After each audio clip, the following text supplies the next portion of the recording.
mimi. Lazima tukomboe Afrika. Weka kwa gari. Pole pole usipige mtu weka. We must liberate our nation. Our people. What are you doing to us? The police that wants abducting our people. I mean, it's not right. Let them do what they're gonna do. But I'm not afraid. I myself am not afraid. I'm ready. Tumeiba wimbo hapa tukasema sasa natoa roho yangu iende ikakomboa nchi. Na sasa tunakimbia polisi wakikuja hapa. Usinishike. Unasikia mimi? Unasikia mimi? Hata na mimi. Lazima tukomboe Afrika. Weka kwa gari. Pole pole usipige mtu weka. We must liberate our nation. Our people have been killed. It's so sad that parents are having to educate their children only to have anything to bury them. Sad moment for Africa. We cannot continue living like this. We must be ready to change our mindset if we are to defeat this evil system, these evil rulers in power. Yes, they are evil. They are very evil.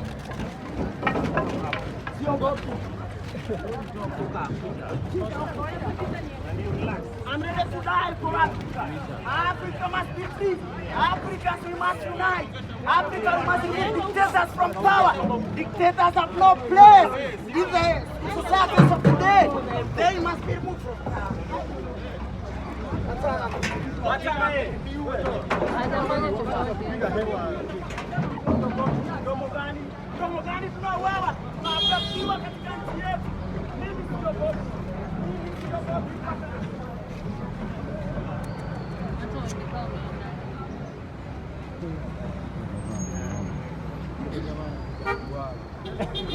Yale kiongozi wa pili. Huyo jamaa anajitambua.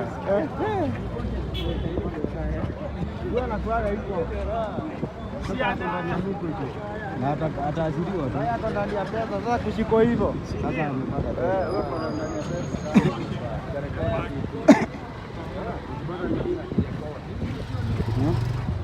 Hapa nimejua kutafuta kipindi. Haujarekodi video. Yenye inakuwa na kipindi ndio mtu ana hatari. Inakuwa na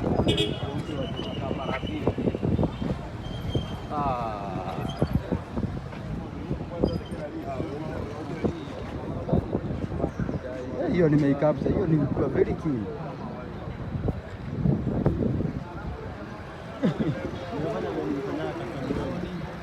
Hata mimi nilikuwa naangalia hivi kama ina rekodi bado.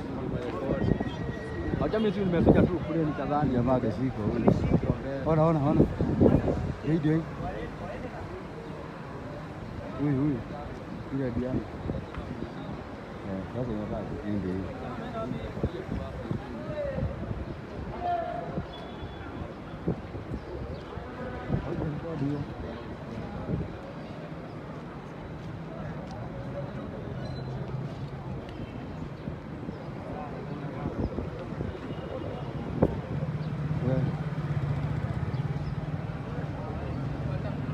Kama vipindi zimeisha sasa. Nani sasa?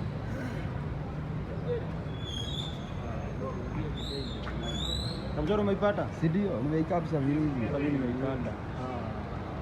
Yaani ni cheki kwanza. Umeka sana. Nimeka juu sana. Like weka hapo.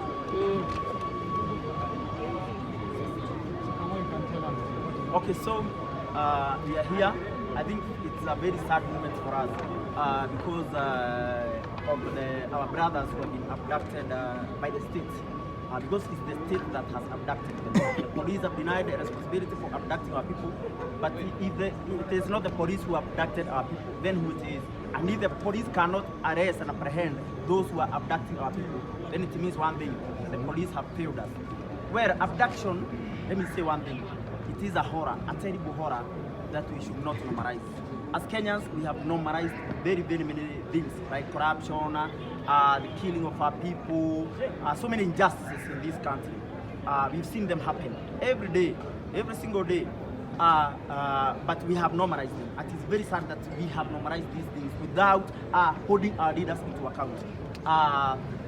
If you want to know how terrible this evil is, this evil of abductions, I've heard one lady here say that there's a certain parent, the mother of one of the abductees, who has paralyzed because she could not handle that. So you see what pain we are causing to our people. well, these things, we need to get to the bottom of these issues and solve our issues once and for all.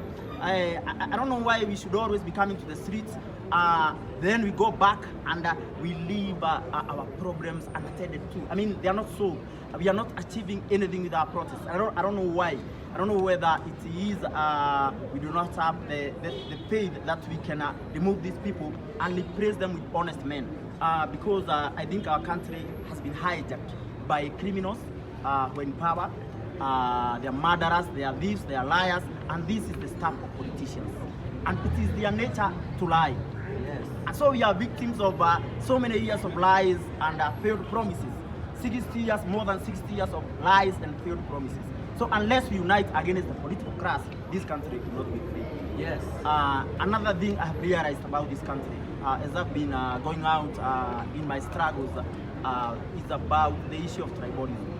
I think that is why we are failing. And I think that is why we are always defeated by our politicians. In fact, that is why Ruto is in power today, because of tribalism. And the moment we sit down and talk about this issue and rise above hate, divisions, tribal divisions and tribal hatred, we shall be able to take power in this country. Otherwise, this is something that is in the mind. It's a mindset. You see, tribalism is a disease of the mind. It is a state of the mind.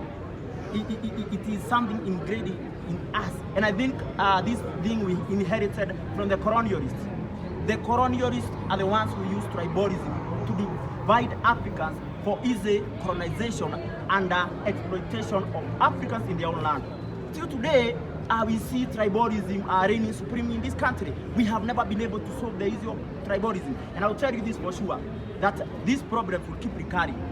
Again and again, we'll go again and fight the same problems again and again, because we have become a nation that only tries to address the symptoms of our problems. But we have refused to become a nation that must once and for all address the root cause of our problems. Yes. I think we need to come together. All people who have got brains. I mean, we have people with brains in this country. Woke people. People who love this country. People who died for this country. But there's one thing we are lacking. That is unity. We don't have unity at all. And that is why we are always defeated by the politicians. We saw the other day in Mozambique, they came behind us and they did a protest and overthrew the president ran away. But here Ruto is still put. In fact, we have not done anything to shake him to the core. We have not done that. And I think I was telling someone, looking at the parallels of history, because we must look at that. I remember that during multi-party democracy, people died fighting for multi-party. And the rock cops during Moi's time killed so many people who were agitating for the end of one-party state.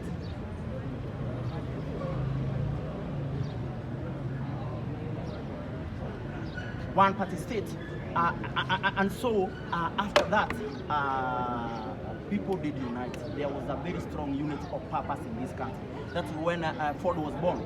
And I think Ford was going to remove Moi from power. But Moi was able to buy time, and he came out and divided the opposition. But what I'm saying is, in this time, we saw our brothers being killed on June 25. Those were martyrs. But it seems that their blood will go in vain, because we are refused to unite as human rights activists, as defenders of human rights, as agitators of change in this country, as people who want to see real change, not piecemeal changes. We have refused to unite. That is our problem, Kenyans. Yes. Don't look for our problem anywhere else. It is simple as that. We have refused to unite. And if we can't unite, then we'll continue being ruled by sick people, by corrupt people, by murderers, by thieves and liars. And they will say put, because we have refused to unite against them. I believe time has come for us to unite, for Africa to unite, for the poor people of Africa to unite, because we are fighting against an evil that is so deep-rooted, an evil called neocolonialism. I think we must see beyond the political class or the oppressors who are our leaders, because we must see the hand of colonialism in this, the hand of IMF and World Bank in Africa's problems. In fact, these are the people who cause our problems, shambles. And let nobody tell you that they will come and revive our economy. They cannot, unless we fight the issue of the fact that colonialism never really ended in Africa. And as you see what is happening in Burkina Faso, they are doing it. The so-called Sahel states, they are taking back their minds, and they've said we are cutting all military ties with the French, because they have realized these people have been stealing from them. So where shall we ever get jobs where our resources are being stored by IMF and World Bank and Britain and USA? Thank you so much. We must do something anyway. We have done the press. Now we ask you to depart so that we can wait for the comrades to be released. Then after, if they are not released, we are rolling. A minute, mommy. It's okay, but Julius, I know.